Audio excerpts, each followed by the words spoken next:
कक्षा 10वीं की स्टूडेंट आपका यहाँ विज्ञान का वार्षिक परीक्षा पेपर लेके आ चुके हैं। तो इस पेपर को आपको यहाँ पर अच्छे से याद करना है, ठीक है। आप यहाँ पर देख लीजिए आपका सेट ए है और साथ ही आपका यहाँ पर सेट बी, ठीक है। और साथ ही आप यहाँ पर देख लीजिए आपको दिखा देते हैं आपका यहाँ पर सेट सी है और ये आपका सेट डी, ठीक है। तो हम इस वीडियो में आपका यहाँ पर सेट आपका यहाँ पर बी कंप्लीट करने वाले, ठीक है। हम आपका यहाँ पर सेट आपका यहाँ पर ए और आपका जो यहाँ पर सेट डी है वो डाल चुके हैं। और साथ ही हम आपका इस वीडियो यहाँ पर सेट बी कंप्लीट करने वाले। और साथ ही आपको बता दें आपके यहाँ पर सभी सेट सेम आते हैं, सभी सेटों में सेम क्वेश्चन आते हैं। तो आप यहाँ पर देख लीजिए आपके यहाँ पर रोल नंबर भरने को रहता है। साथ ही जो आपके यहाँ पर टोटल क्वेश्चन रहेंगे वो आपके 23 रहेंगे। और आप यहाँ पर देख लीजिए आपका यहाँ पर समय रहेगा 3 घंटा, मार्क्स आपका 75 नंबर का रहने वाला है। और आपके यहाँ पर आते हैं निर्देश, तो आप निर्देश पढ़ते सही प्रश्न अनिवार्य, ठीक है। फिर आपका दूसरा था प्रश्न क्रमांक 1 से 5 तक वस्तुनिष्ठ प्रकार के प्रश्न, ठीक है। तो आप निर्देश से यहाँ पढ़ सकते हैं। और जो आपका सब्जेक्ट कोड रहेगा वो आपका 220 रहने वाला है। और साथ ही हम संपूर्ण उत्तर सहित आपको पूरा पेपर करेंगे। तो वीडियो को लाइक कर लीजिए और चैनल को सब्सक्राइब कर लीजिए। तो चलिए स्टूडेंट, जो आपके यहाँ पर विज्ञान पेपर वो देख लेते हैं। तो आपको यहाँ पर जूम करके दिखाते हैं जिससे आप यहाँ पर अच्छे देख पाएंगे, ठीक है। तो आप यहाँ पर देख लीजिए आपके यहाँ पर आते हैं सही विकल्प चुन के लिखिए 6 नंबर के आते हैं। तो पहला आपका आता है जिन अभिक्रियाओं में ऊष्मा का अवशोषण होता उन्हें कहते हैं। तो यहाँ पर इसका ऑप्शन आता है ऊष्मा छिपी अभिक्रिया, बा आता ऊष्मा शोषी अभिक्रिया, और साथ आता संयोजन अभिक्रिया, और दा आता वाष्पीकरण अभिक्रिया। तो आपको बता दें आप यहाँ पर देख लीजिए जिन अभिक्रियाओं में ऊष्मा का अवशोषण यानी शोषण हो रहा है तो इसमें क्या रहेगा ऊष्मा शोषी, ठीक है, ऊष्मा शोषी। और जिन अभिक्रियाओं में ऊष्मा निकलती है यानी ऊष्मा का उत्सर्जन होता है उससे कहते हैं ऊष्मा छिपी अभिक्रिया, ठीक है। तो हमने आपको यहाँ बता दिया जिससे आपका यहाँ पर कोई डाउट ना रह जाए ऊष्मा छिपी अभिक्रिया और ऊष्मा शोषी अभिक्रिया को लेकर, ठीक है। तो आपका पहले करेगा बाकरेट आंसर ऊष्मा शोषी अभिक्रिया। फिर आपका यहाँ पर दूसरा था पीएच स्केल की परास है। तो आपका आता है 110 और बा आता 0 से 14 और सा आता 1 से 14 और बा आता 0 से 14। तो यहाँ पर जो आपकी पीएच स्केल की परास है वो है आपकी 0 से 14, ठीक है। 0 से 14 आपका यहाँ पर करेक्ट आंसर रहेगा आपका यहाँ पर, ठीक है। तो आप यहाँ पर अच्छे से याद कर लीजिए। और साथ ही आप यहाँ पर देख लीजिए अब आते हैं आपके यहाँ पर तीसरा आता है। तो तीसरा आप यहाँ पढ़ते हैं आह नली के इस भाग में भोजन का पूर्ण पाचन होता है, ठीक है। यहाँ पढ़ते हैं भोजन का पाचन पूर्ण होता है। तो आपका था छोटी आंत, बा था बड़ी आंत, सा था अमाशय और दा था मलाशय। तो तीसरे करेगा आपका करेक्ट आंसर छोटी आंत। तो आपको यहाँ पर अच्छे से याद करते हैं, साथ इनके आप स्क्रीनशॉट ले चलिए। फिर आपका चौथा आता है दो तंत्रिका कोशिकाओं के मध्य खाली स्थान को कहते हैं। तो यहाँ पर दो तंत्रिका कोशिकाओं के मध्य खाली स्थान को यहाँ पर सिनेप्स कहते हैं, ठीक है। सिनेप्स आपका करेक्ट आंसर है चौथी का। फिर आपका पांचवा आता है निम्न में से कौन मानव में मादा जनन तंत्र का भाग नहीं है। तो इसका आंसर आपका सारा रहेगा शुक्रवाहिका। फिर आपका यहाँ पर छठवां था बाह्य, ठीक है, बाह्य में पीछे दृश्य देखने के लिए किस दर्पण का उपयोग किया जाता है। तो इसका आंसर आपका 12 रहेगा उत्तल दर्पण, ठीक है। तो फाइनली जो आपके यहाँ पर 6 नंबर के सही विकल्प वो कंप्लीट हो जाते हैं। साथ ही यहाँ पर इंग्लिश मीडियम के स्टूडेंट के लिए पहले करेगा आपका बी करेक्ट आंसर। जो आपका दूसरा आता है तो दूसरे करेगा आपका यहाँ पर बी करेक्ट आंसर, ठीक है।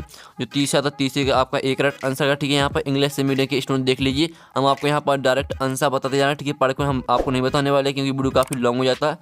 और चौथी करेगा आपका बी करेक्ट आंसर, ठीक है। और पाँचवें का आपका यहाँ पर सी करेक्ट आंसर रहेगा। और फिर आपका जो यहाँ पर छः था 6 में करेगा आपका बी करेक्ट आंसर। अब चलिए आपके यहाँ पर देख लेते हैं प्रश्न। आपके यहाँ पर 2 आता है जिसमें आते हैं एरिक से इस तरह पूर्ति कीजिए 6 नंबर के आते हैं। तो पहला 2 या 2 से अधिक धातुओं के सामांगी मिश्रण डॉट डॉट कहते हैं। तो यहाँ पर 2 या 2 से अधिक धातुओं के सामांगी मिश्रण मिश्र धातु कहते हैं, ठीक है। तो पहले का आंसर रहेगा आपका मिश्र धातु।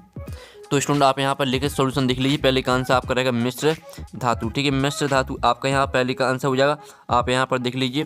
फिर आपका यहाँ पर दूसरा आता है जिसमें आप यहाँ पर देख लीजिए तंत्रिका तंत्र की प्रमुख इकाई डोडो होती है। तो यहाँ पर तंत्रिका तंत्र की प्रमुख इकाई न्यूरॉन होती है, ठीक है। न्यूरॉन आपका यहाँ पर दूसरे का आंसर रहेगा, ठीक है। यहाँ पर देख लीजिए न्यूरॉन आपका यहाँ पर लिखा हुआ किस तरह से लिखना आप यहाँ पर देख लीजिए। फिर आपका तीसरा था भ्रूण को माँ के हृदय से पोषण डॉट डॉट नामक संरचना से प्राप्त होता है। तो इसका उत्तर हो जाएगा आपका यहाँ पर भ्रूण को माँ के हृदय से पोषण प्लेसेंटा नामक संरचना से प्राप्त होता है, ठीक है। प्लेसेंटा आपका यहाँ पर तीसरे का उत्तर रहेगा, आप यहाँ पर देख लीजिए प्लेसेंटा आपका तीसरे का आंसर रहेगा। फिर आपका चौथा आता है, ठीक है। आप यहाँ पर नर इग्मक एवं मादा इग्मक के मिलने की प्रक्रिया दोनों कहलाती है। तो यहाँ पर नर इग्मक एवं मादा इग्मक के मिलने की प्रक्रिया निषेचन कहलाती है, ठीक है। निषेचन आपका यहाँ पर चौथे का उत्तर रहेगा, ठीक है। यहाँ पर देख लीजिए।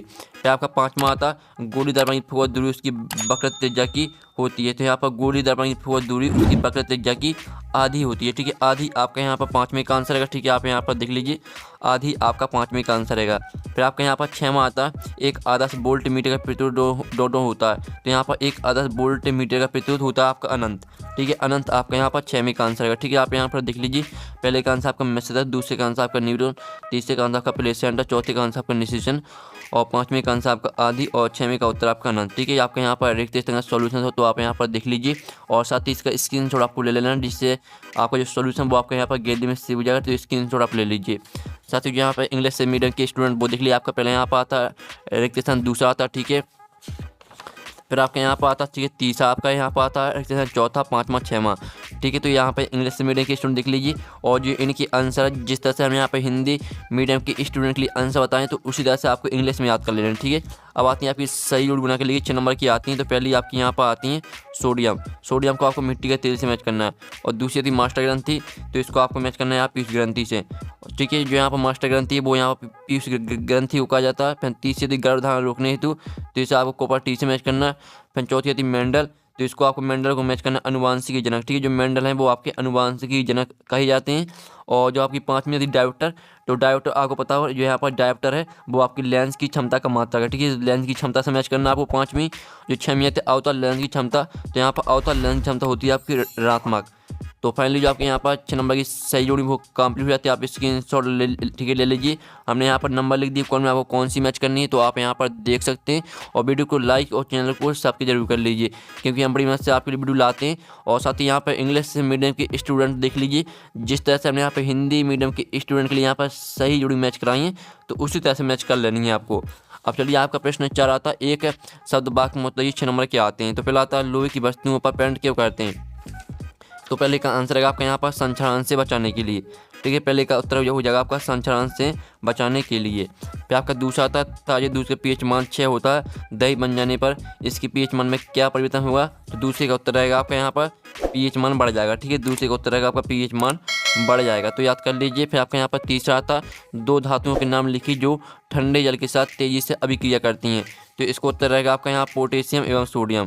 ठीक है, पोटेशियम एवं सोडियम आपका तीसरे का उत्तर हो जाएगा। आपको बता दें जो आपकी पोटेशियम है और जो सोडियम ये यहाँ पर ठंडे जल के साथ तेजी से अभिक्रिया करती हैं। और साथ ही आप यहाँ पर मनुष्य में श्वसन वर्णक का नाम लिखिए, तो इसका उत्तर रहेगा आपका यहाँ पर हीमोग्लोबिन। ठीक है, जो मनुष्य में यहाँ पर श्वसन वर्णक है वो आपका हीमोग्लोबिन है, तो हीमोग्लोबिन आपका चौथे का उत्तर हो जाएगा। फिर आपका पाँचवा आता है डीएनए का पूरा नाम लिखिए, तो आप यहाँ पर देख लीजिए डीएनए का पूरा नाम हो जाएगा आपका यहाँ पर डी ऑक्सी राइबो न्यूक्लिक अम्ल। ठीक है, आपका यहाँ पर डीएनए का पूरा नाम हो जाएगा, तो देख लीजिए। और साथ ही आपका यहाँ पर 6वां था रेगिस्तान की मरीज का किस क्रिया का उदाहरण है, तो इसका उत्तर रहेगा आपके यहाँ पर पूर्ण आंतरिक परावर्तन। ठीक है, जो आपके यहाँ पर रेगिस्तान की मरीज का है वो आपके पूर्ण आंतरिक परावर्तन का उदाहरण है।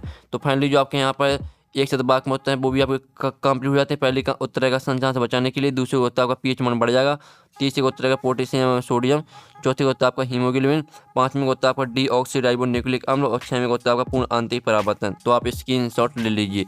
और साथ ही यहाँ पर इंग्लिश से मीडियम के स्टूडेंट वो देख लीजिए। ठीक है, जिस तरह से हम यहाँ पे हिंदी मीडियम के स्टूडेंट के लिए आंसर बताएं तो आपको यहाँ पर इंग्लिश में याद कर लेने हैं। फिर आते हैं 70 चैनल के लिए 6 नंबर के आते हैं। तो पहला आता है जो पदार्थ ऑक्सीकृत हो जाते हैं वे ऑक्सीगार कहलाते हैं। तो पहला आपका यहाँ पर रहेगा असत्य। फिर दूसरा था धातुओं को ऑक्साइड पर क्षार की प्रकृति के होते हैं, तो दूसरा आपका यहाँ पर सत्य रहेगा। फिर तीसरा आता मनुष्य में दोहरा परिसंचरण होता है, तो तीसरा आपका सत्य रहेगा। और चौथा आता मस्तिष्क का शोषण समझने वाला भाग पश्चिम मस्तिष्क है, तो जो आपका चौथा रहेगा, चौथा आपका सत्य रहेगा। और पाँचवा आता बीजों के गोल एवं झुर्रीदार गुणों में गोल प्रभावी तथा झुर्रीदार अप्रभावी होता है, तो पाँचवा रहेगा आपका यहाँ पर। ठीक है, जो पाँचवा रहेगा वो सत्य रहेगा। और छठवां तक कार्बनिक विद्युत के कुचालक होते हैं, तो छठवां आपका सत्य रहेगा। तो आप यहाँ पर देख लीजिए आपका सत्य असत्य का सॉल्यूशन, पहला आपका असत्य रहेगा, दूसरा सत्य और तीसरा भी सत्य, चौथा आपका असत्य रहेगा, पाँचवा सत्य रहेगा, छठवां सत्य। ठीक है, ये आपका सत्य असत्य का सॉल्यूशन, तो आप स्क्रीनशॉट ले सकते हैं। और साथ ही यहाँ पे इंग्लिश से मीडियम के स्टूडेंट वो देख लीजिए, आप क्या आते हैं select true place and right, पहला आपका था, दूसरा। ठीक है, और जो इनके आंसर जिस तरह से यहाँ पे हिंदी मीडियम के स्टूडेंट के लिए यहाँ पर सत्य असत्य बताएं तो उसी तरह से आपको याद कर लेना। ठीक है, तीसरा आता है, चौथा, पाँचवा, छठवां। अब आते हैं आपके यहाँ पर क्वेश्चन 6, वायु में जलाने के पूर्व मैग्नीशियम रिबन को साफ क्यों किया जाता है अथवा रेडॉक्स अभिक्रिया किसे कहते हैं, एक उदाहरण दीजिए। तो स्टूडेंट जो आपके यहाँ पर क्वेश्चन दिया गया था वायु में जलाने के पूर्व मैग्नीशियम रिबन को साफ क्यों किया जाता है, तो इसका उत्तर आप यहाँ पर देख लीजिए। इसका उत्तर हो जाएगा मैग्नीशियम रिबन के ऊपर एक धुंधली मैग्नीशियम ऑक्साइड आरक्षक परत जम जाती है, उसे हटाने के लिए वायु में जलाने से पूर्व मैग्नीशियम रिबन को साफ किया जाता है, क्योंकि वह आरक्षी परत मैग्नीशियम को ऑक्सीजन से क्रिया करने से रोकती है। आपके यहाँ पर उत्तर हो जाता है, आप स्क्रीनशॉट ले लीजिए। और साथ ही जो आपके यहाँ पर अथवा रेडॉक्स अभिक्रिया किसे कहते हैं, एक उदाहरण दीजिए, तो इसका उत्तर आपको खुद करना है। ठीक है, हम आपको यहाँ पर जो आपको ऊपर क्वेश्चन साथ ही अथवा दोनों में से हम आपको एक का आंसर कराएंगे, लेकिन आपको दोनों क्वेश्चन को याद करना है। फिर आपका सातवां आता भौतिक गुणधर्मों के आधार पर धातु एवं अधातु में दो अंतर लिखिए। अथवा आता अवधर्मी ऑक्साइड क्या होता है, दो अवधर्मी ऑक्साइडों के उदाहरण लिखिए। तो स्टूडेंट जो आपके यहाँ पर क्वेश्चन दिया गया था, ठीक है, अवधर्मी ऑक्साइड क्या होते हैं, दो अवधर्मी ऑक्साइडों को उदाहरण दीजिए। तो ए रहा इसका उत्तर, ठीक है, जो ऑक्साइड अम्लीय एवं क्षारीय दोनों गुणों को प्रदर्शित करते हैं वे अवधर्मी ऑक्साइड कहलाते हैं। ये आपके यहाँ पर हो जाती है अवधर्मी ऑक्साइड की परिभाषा।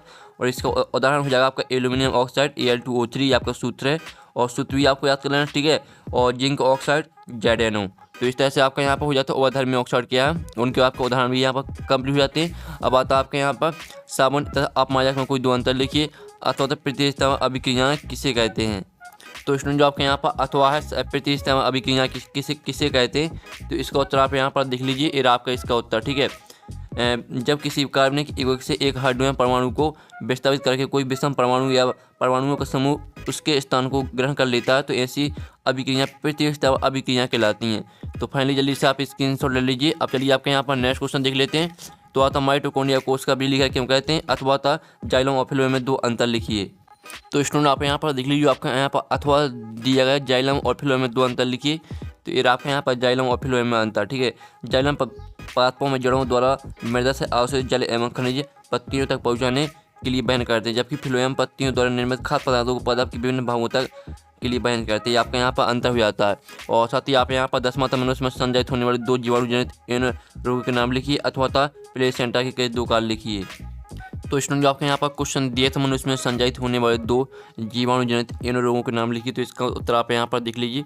इसका उत्तर हो जाएगा आपके यहाँ पर सिप्लिए और गोनोरिया, ठीक है। आपके यहाँ पर दो रोग हो जाते हैं, ठीक है। आपके यहाँ पर जीवाणु जनित, ठीक है, रोग हैं, आप यहाँ पर याद कर लीजिएगा। और साथ ही जो इसका अथवा प्लेसेंटा के दो काल लिखिए, तो इसका आंसर आपको खुद करना है। फिर आपका आता है मेंडल ने अपने प्रयोगों के लिए मिठाई पौधे का चुनाव क्यों किया, अथवा मेंडल का प्रभाविता का नियम क्या है। तो स्टूडेंट जो आपको यहाँ पर क्वेश्चन दिया मेंडल का प्रभाविता नियम क्या है, तो इसका उत्तर आप यहाँ पर देख लीजिए। ये आपका इसका उत्तर, ठीक है। मेंडल की प्रभाविता के नियम को समझाइए, एक ही चीज़ है। तो आप यहाँ पर 23 नियम के अनुसार जब किसी विपरीत लक्षणों के एक जोड़े को ध्यान में रखकर क्रॉस कराया जाता है तो पहली पीढ़ी में केवल प्रभावी गुण लक्षण दिखाई देते हैं, ठीक है। गुणों की यह प्रवृत्ति प्रभाविता तथा यह नियम प्रभाविता का नियम कहलाता है। तो फाइनली इस तरह से जो आपके यहाँ पर आंसर है वो कंप्लीट हो जाता है, स्क्रीनशॉट ले लीजिए। और साथ ही जो आपके यहाँ पर आता अवतल दर्पण के दो अनुप्रयोग लिखिए। अथवा स्नेल का नियम लिखिए। तो स्टूडेंट आप यहाँ पर देख लीजिए, ये रहे आपके यहाँ पर अवतल दर्पण के उपयोग, ठीक है। तो आप यहाँ पर आपके चार उपयोग देंगे, तो यहाँ से आपको कोई दो कर लेने, जल्दी से आप यहाँ पर स्क्रीनशॉट ले लीजिए। आपके यहाँ पर अवतल दर्पण के आपके यहाँ पर उपयोग है, चार उपयोग हैं, तो दो याद कर लेने, स्क्रीनशॉट आप ले लीजिए। और फिर आपका था उस लेंस की फोकस दूरी ज्ञात की जिसकी क्षमता -2.0 डायोप्टर है। और अथवा तो कोई डॉक्टर 1+1.5 डायोप्टर क्षमता का संशोधक लेंस निर्धारित करता है, लेंस की फोकस दूरी ज्ञात कीजिए। तो स्टूडेंट आप यहाँ पर देख लीजिए, आपके यहाँ पर क्वेश्चन दिए थे उस लेंस की फोकस दूरी ज्ञात कीजिए जिसकी क्षमता -2.0 डायोप्टर है। इस किस प्रकार का लेंस है, यह क्वेश्चन आपका दिया था।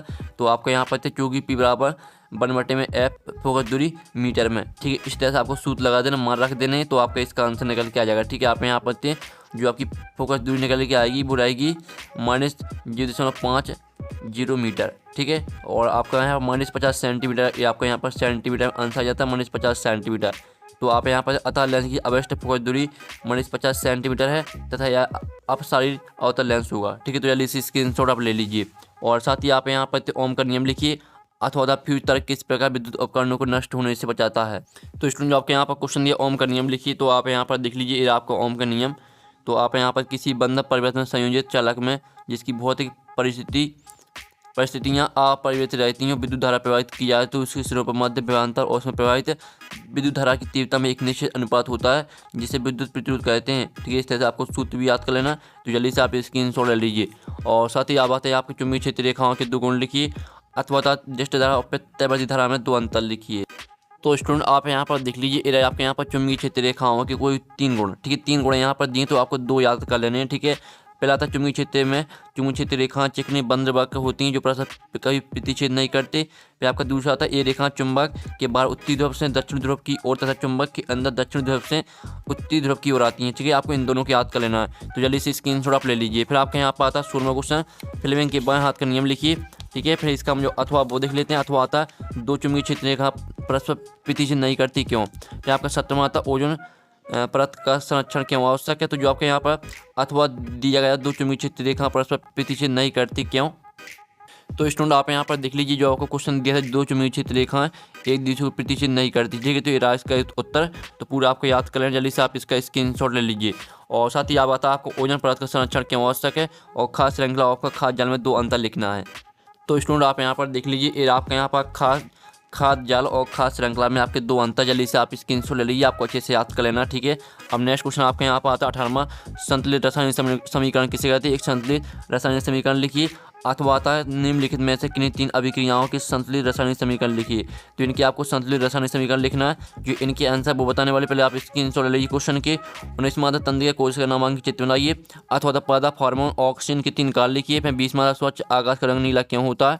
फिर आपका अथवा तारे टिमटिमाते परंतु ग्रह नहीं व्याख्या कीजिए। फिर आपका आता है 21वां प्लास्टिक ऑपरेस किसे कहते हैं, इसको आर्द्रता रोधी बर्तन में क्यों रखना चाहिए।